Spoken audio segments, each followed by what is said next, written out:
Welcome back, everybody, to our continuing coverage of things that happened in Mexico last week. Has El Chapo escaped yet?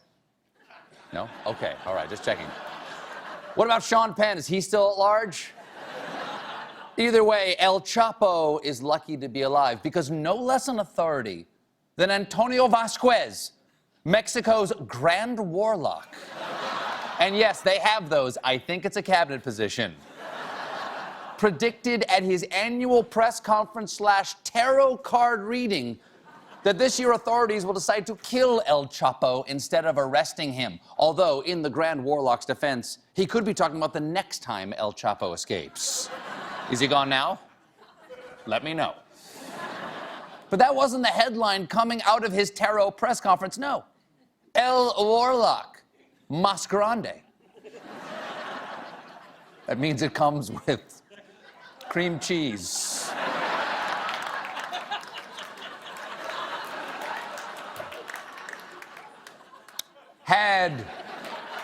He had a startling prediction about the U.S. presidential election. And notably, a Mexican Grand Warlock is still not the weirdest thing about this election.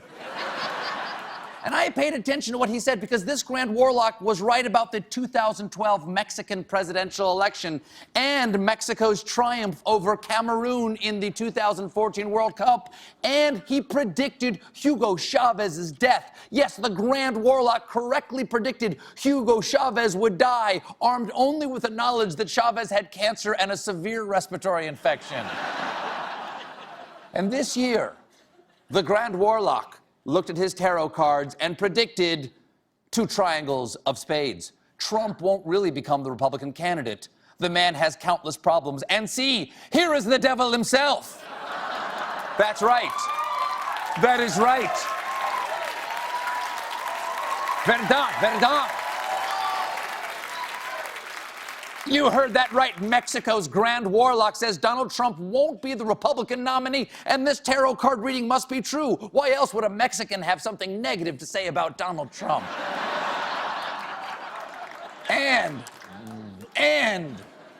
there's more. And there's more. I'm certain that in December, Trump will fall into a nervous crisis and will probably have to be sent to a psychiatric hospital. Ladies and gentlemen,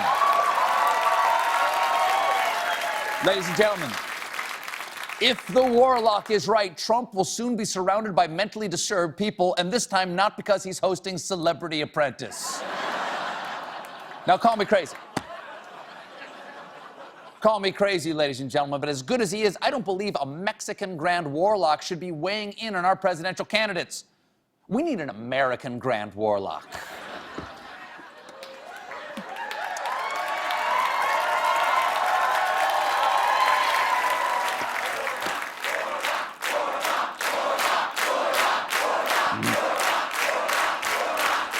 Yes.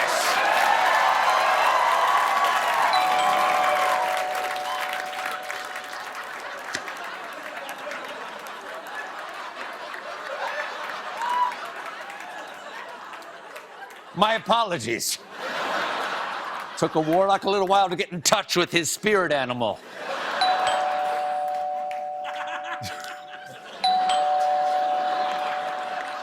Yes, I am the American Grand Warlock. I not only dabble in the dark arts, but I also dabble in the dark crafts. Look, it's the devil's name in macaroni. Woo! Oh, yes. Oh, yes, the devil's mother will put this on her refrigerator, and she'll never have the heart to throw it away.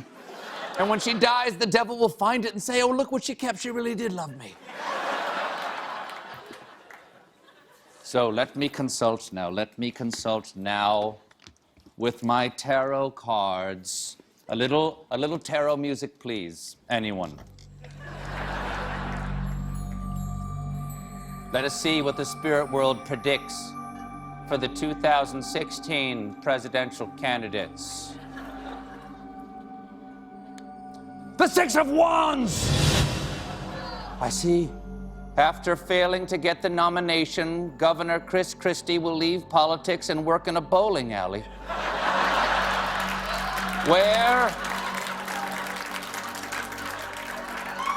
Where he can close lanes whenever he wants.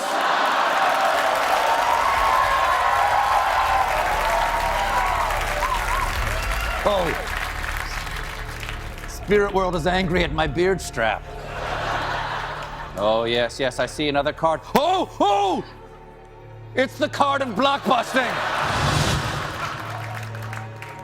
During the rapture.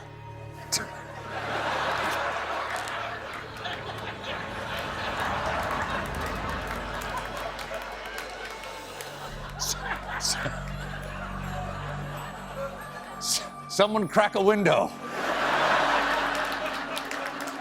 During the rapture. This clearly tells me that during the rapture, Mike Huckabee will raise his arms to the heavens screaming, "God, take me now!" And there will then be a long, awkward silence during which God will pretend to look at his cell phone. Oh, yes. Oh, the dreaded $15 iTunes gift card. Always a bad omen. It means the spirit world put no thought into your gift whatsoever. This can only mean one thing. That a cyborg HP 3-in-1 printer fax machine will be sent back from the future to try to terminate Carly Fiorino. No! Baltic Avenue! I see through the mist. I hope it's mist. In a bid to get better ratings, CNN will host a debate featuring 7 shrieking monkeys wearing Donald Trump masks. Oh, yes. What do the spirits tell me now? Oh, it's a Harry and the Hendersons trading card. I just want to take a moment to say that these actually exist. Harry and the Henderson trading cards. They got the story of Harry and the Henderson on the backs. When this film was released, evidently they were so sure that people were going to want these. They're not collectibles, they're trading cards. They assumed there would be some sort of barter system, an economy based on your love of the characters of Harry and the Henderson. Anyway, back to our predictions already in progress. No, God! In order to appeal to voters in his home state of Florida, I see a shirtless Marco Rubio smoking bath salts and having a chain fight in a Waffle House. Could be next. What's this? Oh, it's my CBS ID badge. This can only mean that Stephen Colbert will be forced to go to a commercial. We'll be right back with Julian Castro.